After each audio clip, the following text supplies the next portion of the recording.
Women's Cricket World Cup was played today between Pakistan and South Africa, which South Africa went on to win by just 6 runs.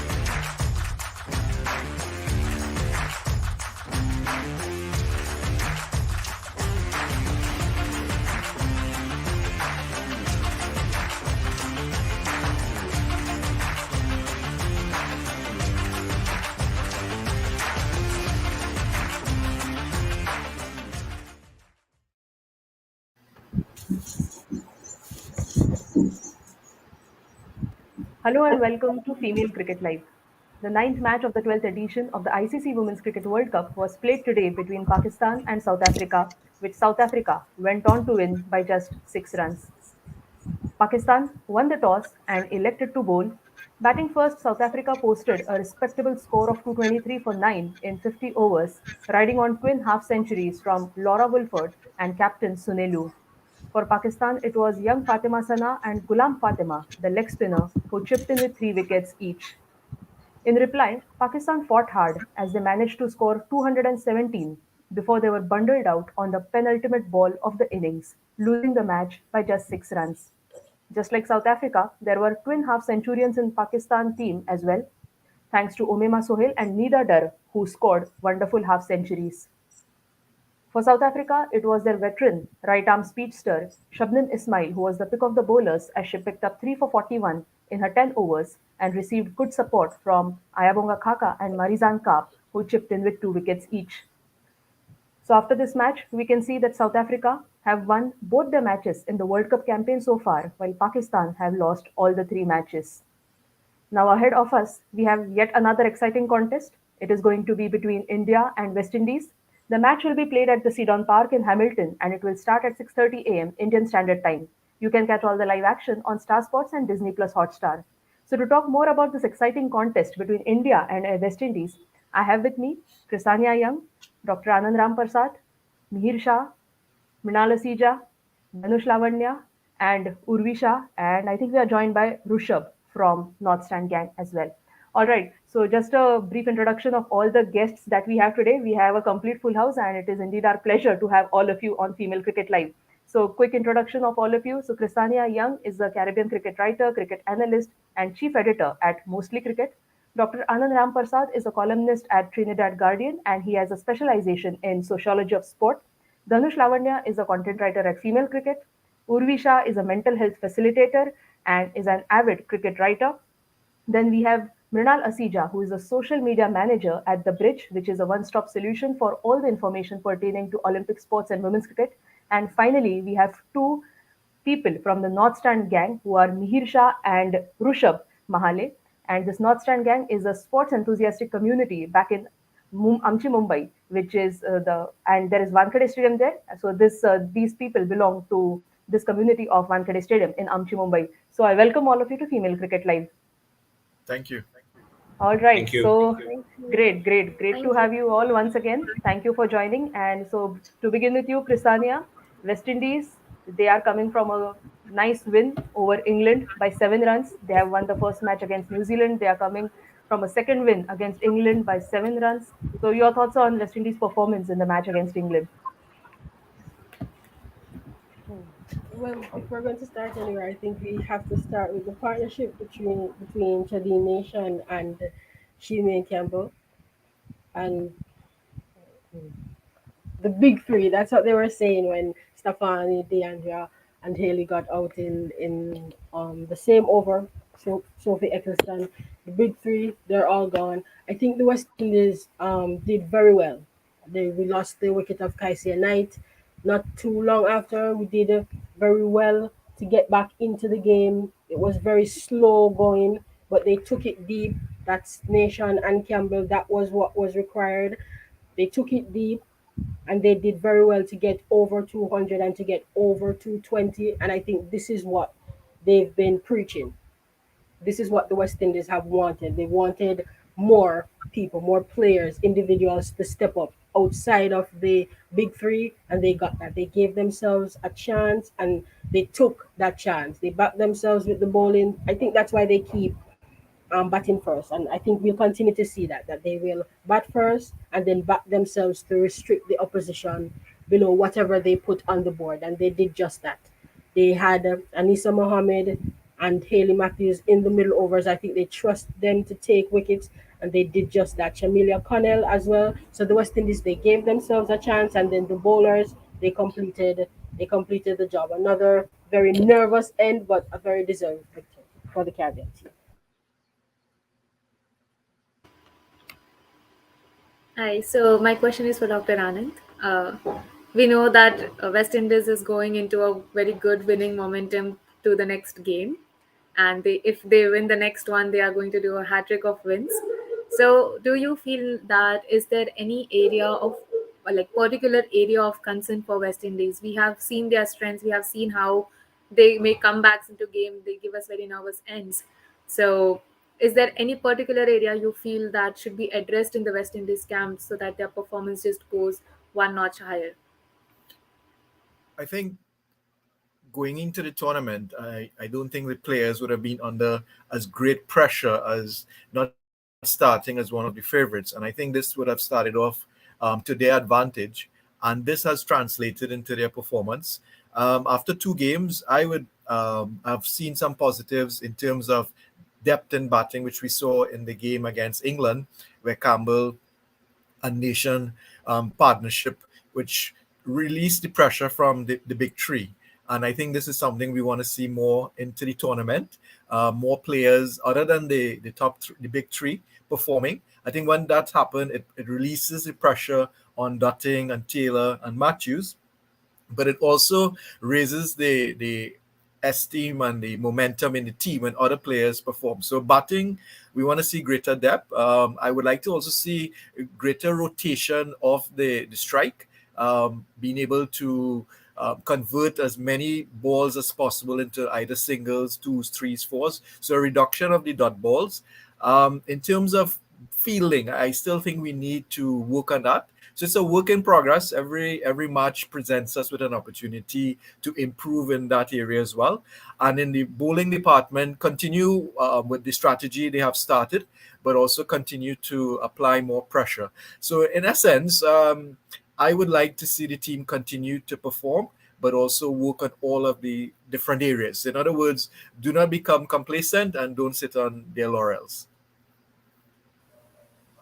Absolutely. So I think West Indies have so far shown an all-round performance, though Dr. Anand have pointed out some areas for improvement for this Caribbean side. But I'm sure that West Indies have been in phenomenal touch in this World Cup campaign so far. So moving on, Dhanush, I wanted to ask you that West Indies are coming from a win, India coming from a loss. But head-to-head statistics, if we see, 25 matches have been played between these two teams. India have won 20. West Indies have won 5. So do you think India will go into much more confidence into this match, or will there be pressure on this Indian team when they are facing West Indies tomorrow? Certainly, there is going to be pressure for sure. After all, the head to head statistics is for us, the people who watch the game, to see how the teams have performed against each other. It's completely history based, and that won't play a big role when it comes to how the teams are going to perform tomorrow on the field. As far as the mindset of Team India is concerned, certainly they will be unhappy with the performance of their against New Zealand, because it was a match which they had a really good chance to win because they restricted them below 300. At one stage, we were discussing yesterday, 300, 320 was on the cards, but the way Pooja Vastrakar bowled in the last 10 overs and the whole bowling in the last 10 overs was really excellent, and they restricted them to 260. But with the bat, unfortunately, they didn't step up once again. Even in the Pakistan match, it was like once in a blue moon where Pooja Vastarkar and Sneh Rana gave that outstanding partnership of 100 plus runs, which is like the highest seventh wicket partnership in history. So you can't expect that kind of a performance in every single game, and that happens once in a time. So now it's the job of Team India to make sure that the top order steps up in the upcoming games, because from now on, it is not about experimenting or making sure who fits in, who fits out. It isn't like that. It is about going out there and giving your best and make sure you win all the games. And as far as the previous World Cup is concerned, if we take India defeated West Indies there, and Smriti Mandana was someone who had scored a century against West Indies in the 2017 World Cup. So certainly, for her personally, it will be a really good opportunity for her to showcase her skills, because she has really good records against them. But as far as the whole mindset is concerned, India will have a lot of changes, or a lot of thinking has to be done as far as Team India is concerned. But West Indies, on the other hand, have been riding on a high, and they just want to make sure that they continue to play the team game that they have been playing for the first two matches against New Zealand and England. Yeah, that's so true. Like, it's really not a time for experimenting. So this brings me to my next question. My question is to Mihir. Um, we know that in the last game, our top order did not fire up well, and we just made one experimental change of getting Shafali out and getting Yastika in. So, and in the same match, Herman scored a good 50, which really gave us good hopes that maybe she's coming back into her form. So I just wanted to ask you, like, how can India address this issue, keeping the same playing 11? Like, if we keep chopping off players and bringing new ones, it's going to create a lot of mess. So if the same team goes into third game, so how do you feel they can tackle this issue of having a good batting, strong batting lineup? Yeah, I totally agree. Like we cannot chop again. Like we cannot get Shefali back and drop Yastika. It was like, in my opinion, it was. We discussed in the previous match preview, New Zealand match, that Shefali should play, but she was dropped and Yastika was there. Now she has to be given another game at least to prove what she is there, because she was showing decent form, or she is a good player. That's why. And in terms of turnaround, I would say like our top order didn't fire. It is like that. Harman also scored in a strike rate of more than 100, but then it was on a later part of her innings. Initially she was also slow, like, and you cannot have a strike rate of 30, 40, 50 in a ODI game, and especially while chasing and against a good bowling unit. It is like that. So and you're leaving too much to catch up to behind, and then behind you have Mithali, who itself herself takes time to settle in, and she has a strike rate issue since last some time also. So yeah, I don't think so we should change the team a bit. It is like that. But I would say if they want, they could get Harman at three. Like if the wicket falls early, we can try Harman at three, which, because she's a positive mindset player. She has scored runs. She's 50. So I think so that could be an interesting move. But again, it all depends. Like we are batting first or say second, and how the score is we want to put up, or if the wicket is gone early, then it can be done.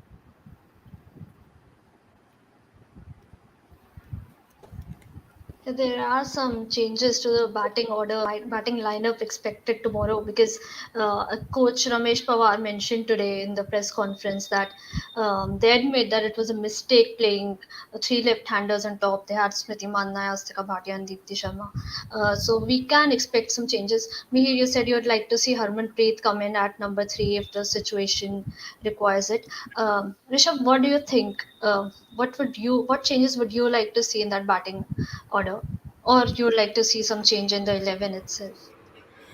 In the 11, actually, if you see the squad which India have, they are a very bowling heavy unit in that sense that they don't have a lot of options when it comes to the batting lineup. So, and I completely agree with what Meerbhai said at the start, that there's no point changing now. You at least need to give players enough time to settle down. You don't want to create a atmosphere of fear and pressure, especially when it's a World Cup tournament. You want the players to be free, and that's when you can expect them to perform at their very best. So yes, Yastika could be given another game, but I would still keep Mithali Raj at three, because this Indian batting lineup at this point is not looking strong. I don't want to use that word, but it's looking a bit fragile because not all are clicking at once. If one player is playing one game, they are not able to perform in the other.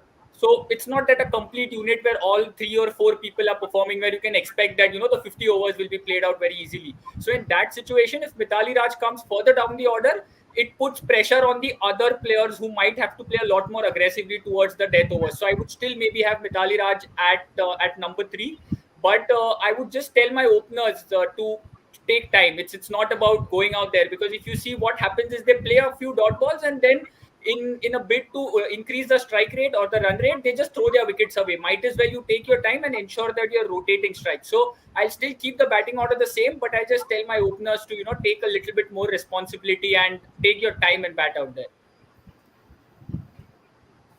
Right, we have seen that Indian batting order has been struggling, and West Indies are going to pose a different sort of challenge. There are three right arm off spinners in the side. There's Stephanie Taylor, Anisa Mohammed, obviously, and Haley Matthews as well.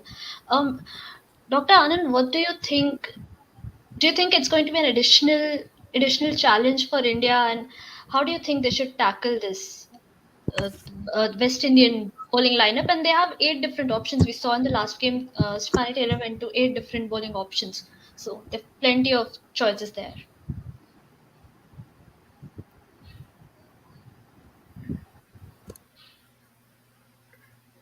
Um, I think that the West Indies bowlers are going to continue using the strategy that they've used in the first two games.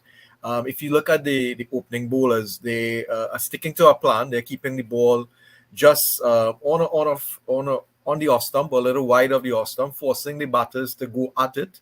And they are sticking to that plan. And I think they are going to continue with that strategy. And I think what it is seeking to do is starve the batters from runs, especially those who like to get the ball onto the bat from very early.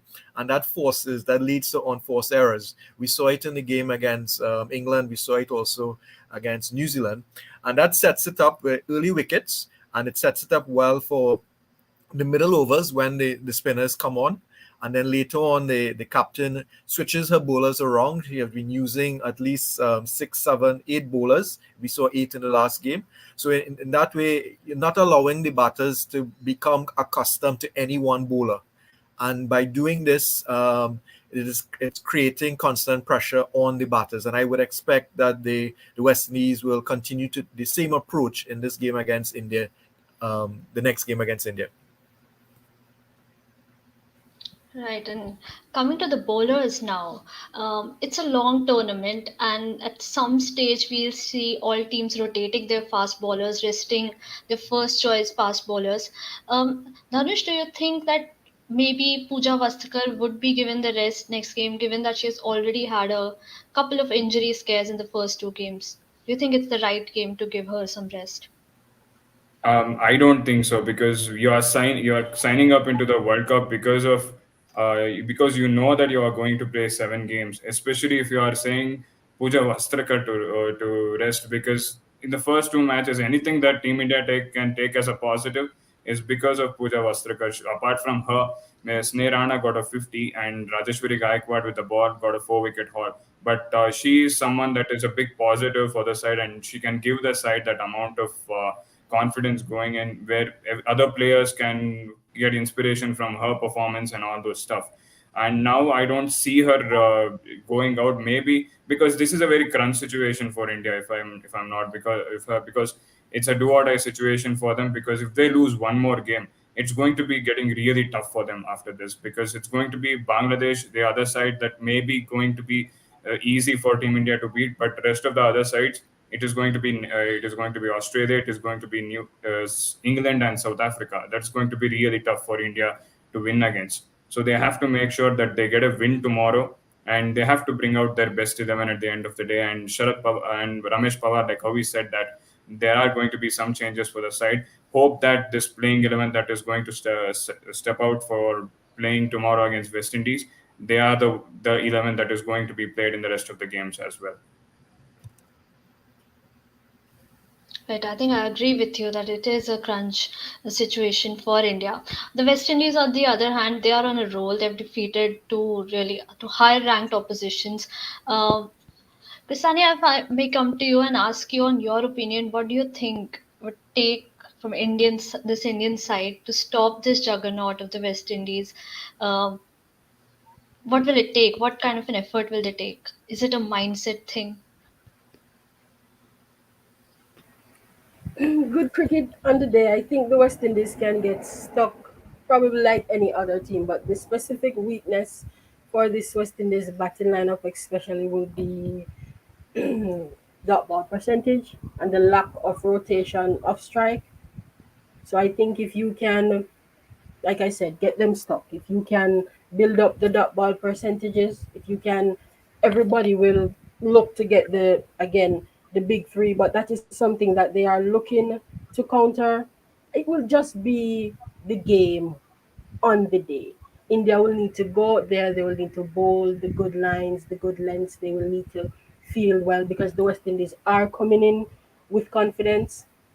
There's something that we've not really seen from the West Indies though is that Matthews and the first game, DeAndre Dutton, she didn't stay long, but she got off to a good start with some boundaries. And then and Matthews made 100, and then for the second game they were there up until what was it, the 18th over or something like that. So if you can get them early in the power play and to get Knight and Taylor into the power play, that will put the West Indies in a different situation that they've not been in before in the tournament. So that will give them something else to think of. So probably early wickets for India with regards to how they approach or give a different challenge to the West Indies batting.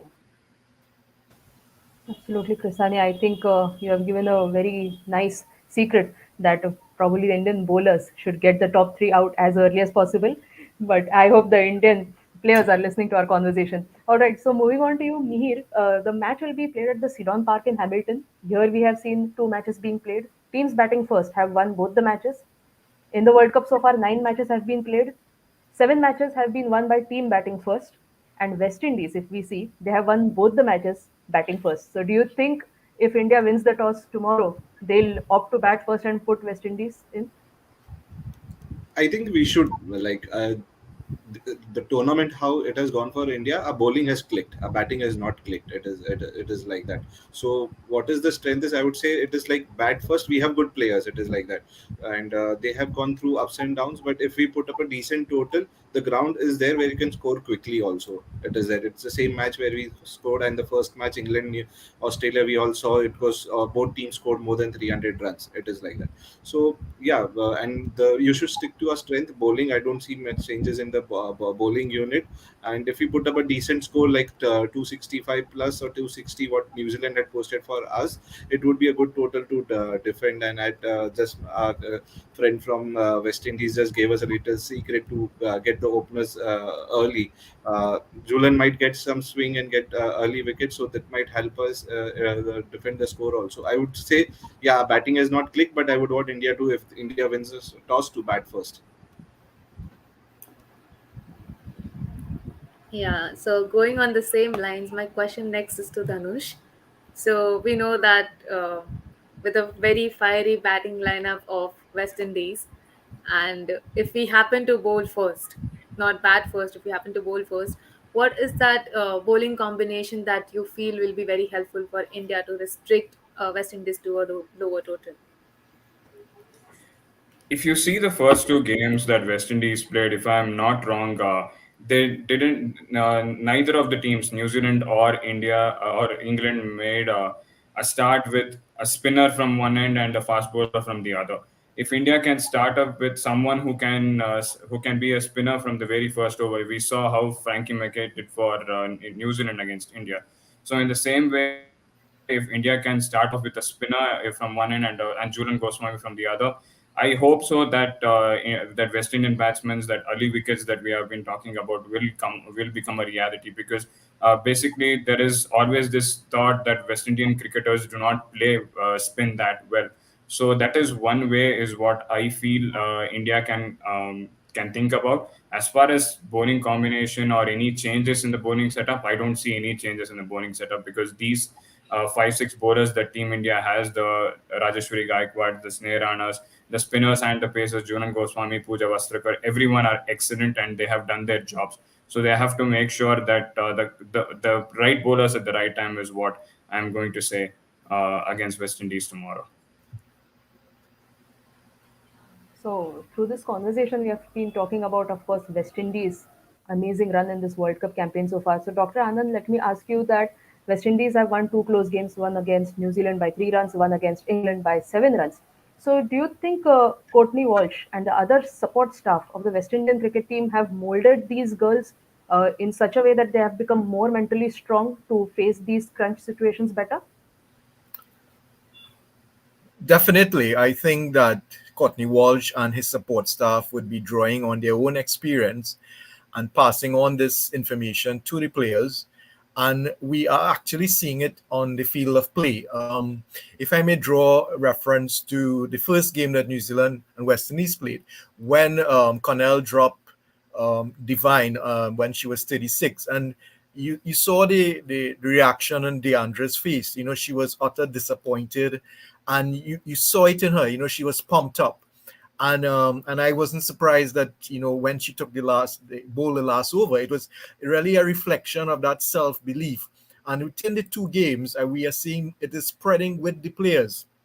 Additionally, if you look at the West Indies players, they are enjoying themselves. If you see the fall of a wicket, or while they're waiting for the DRS, the laughter amongst them, and that says a lot to that they are enjoying their cricket.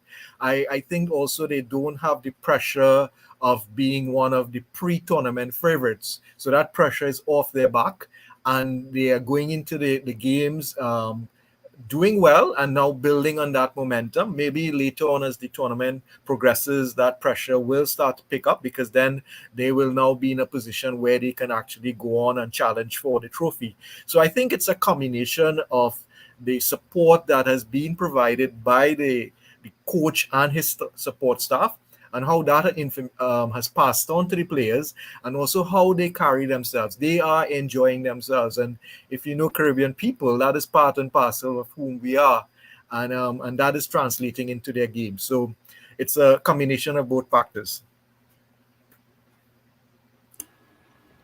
Yeah, definitely. We know West Indies for enjoying their game in whichever situation they are playing. This brings me to the next question, Chrisania. We know that tomorrow it is going to be a very intense game, as both the teams will look for a win. My question here to you is that, is there any particular plan of action or strategy do you feel that West Indies would or should adapt to, as they are going to face a very strong bowling unit of India when it comes to Astrakar, Julian Goswami, Rajeshwari Gaikwad coming into the attack? So, do you feel, is there anything that West Indies should be careful of when these are there on the bowling end? I think the West Indies, they've spoken a lot about focusing on themselves. Maybe they've been bluffing a little bit, but I think they will be wanting to rotate strike a bit more. I think this is a game where Dr. Prasad spoke about no pressure, but they've not yet crossed 260 under Courtney Walsh. Their high score has been 259. But this is a ground where I think if they bat first, probably they will be needing a bit more than that. So they will have to score faster. They will have to limit the dot ball percentage. I hope they don't feel rushed. But I think because regardless of the bowling attack, because the likes of Stefani Taylor and probably Dottin to a lesser extent, and also Kaisi Knight, they've not fired as yet. So it's not, the West Indies have won two games, and you have Taylor, Dottin, and Knight who've not yet fired. So they will look at any bowling attack and think that we've not yet peaked as a batting unit, so we think we can handle them. When Taylor gets into the groove, both spin and pace will go. When Dottin gets into the mood, no one is safe. So I think they will have confidence in that. In a tournament, you want to play well and be consistent, but you also want to peak at the right moment. So I think 5 games remaining in this stage of the tournament, where again the big names, as again I will say, Dutton and Taylor, they've not yet made big runs as yet. So it's coming, I think.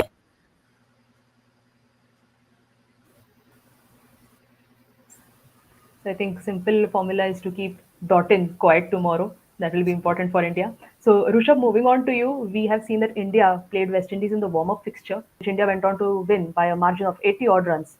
And also, if you look at the head-to-head statistics, it is in the favor of India, 20 to 5 in West Indies. So, do you think India will carry a lot of confidence with them going into the match? And if yes, who could be the impact players from the Indian team to watch out for? So, firstly, if I have to just talk about impact players, I think it has to be the Indian spinners, made Dipti Sharma, Rajeshwari Gaikwad, because we have known that predominantly West Indies are not that comfortable when it comes to spin. So somebody of the spinners will have to raise their hand up and take the lead when it comes to bowling. When it comes to batting, like I said, the openers have to take the pressure.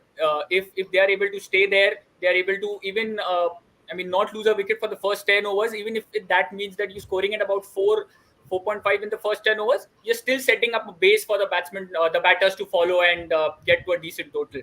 So one of the openers and the spinners will have to put their hands up. As far as it comes on the stats, it's a new day, it's a new pitch. You haven't really played in those locations. So the head-to-head which you're talking about, not a lot of them have happened in that country on those grounds. So that's something which won't really matter much, or rather shouldn't matter much. What's more important is what is currently happening. And if you go by today's confidence level, definitely the West Indies will be a notch higher up than the Indian confidence. But I think what just Dr. Sir mentioned, that what West Indies do really well is they enjoy their game. I think if India are able to take a leaf from their book, what West Indies do, and if they're able to just copy them a little bit in that sense, that don't really think about what's happening, just go out there, enjoy your game, I think we should be able to put up a good show. And I think when we are motivated from inside, when you're comfortable, you're calm from inside, the performances on the field is possible, because it's not that we don't know how they play. We know each and every player out there is capable to win game for you single-handedly. It's all about just clicking together. So head-to-head definitely won't be a confidence-boosting factor, but yes, it's all about how you get up on that day, how you feel on that day. So yes, West Indies are notch higher, but Indians can always make a comeback. We've known that. Right. So yes, sir, as Dr. Anand and Rushabh both have said, that enjoy your game, and probably the team that enjoys the most will end up on the winning side. Let us see what happens in the match tomorrow between India and West Indies. All right. So as we are talking, we are getting some questions from our fans. So if we can take them one by one. Okay, Mohit Bararia is asking, how can we stop Deandra Doughton to take those superwoman catches? She has been fabulous with her fielding. Krisania, if you can answer this. You cannot.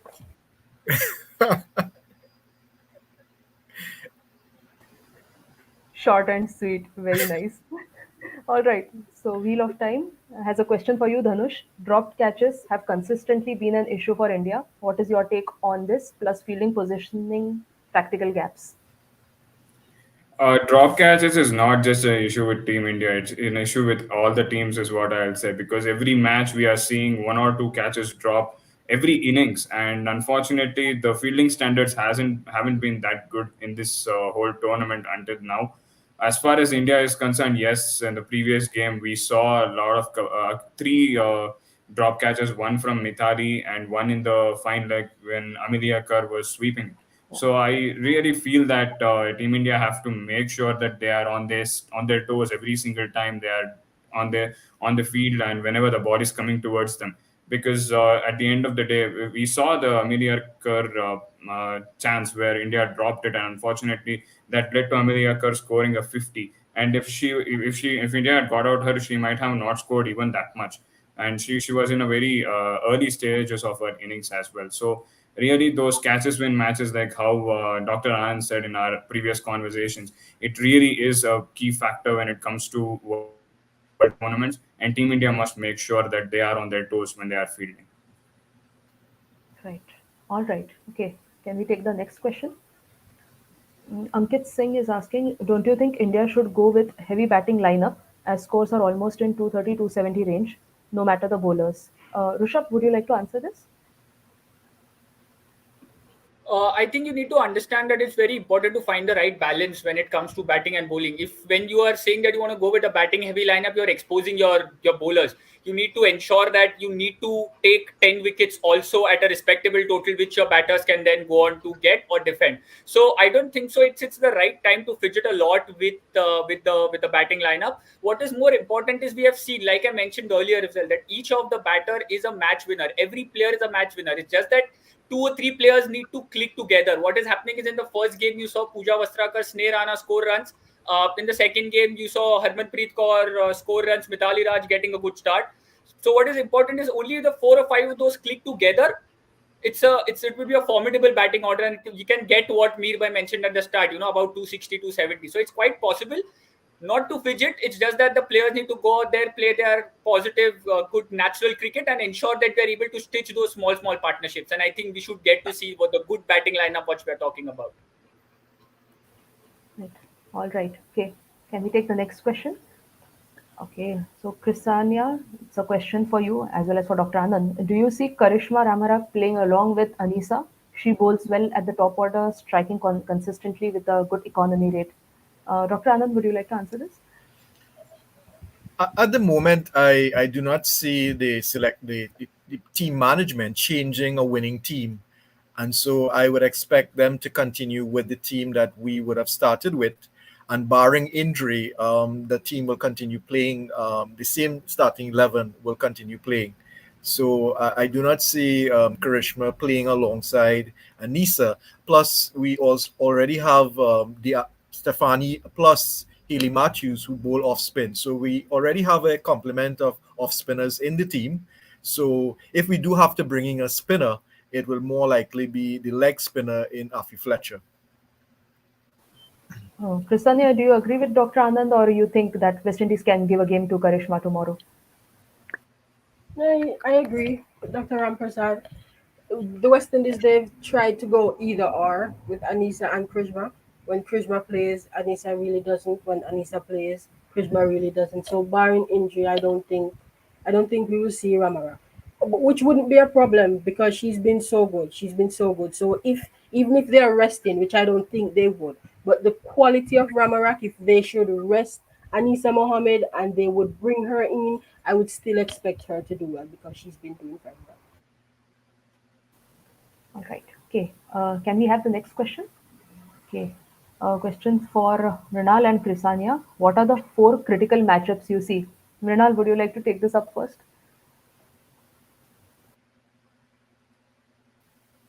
Yeah, that's interesting actually. Um, Obviously, Smriti Manna is someone we are really looking forward to see perform well.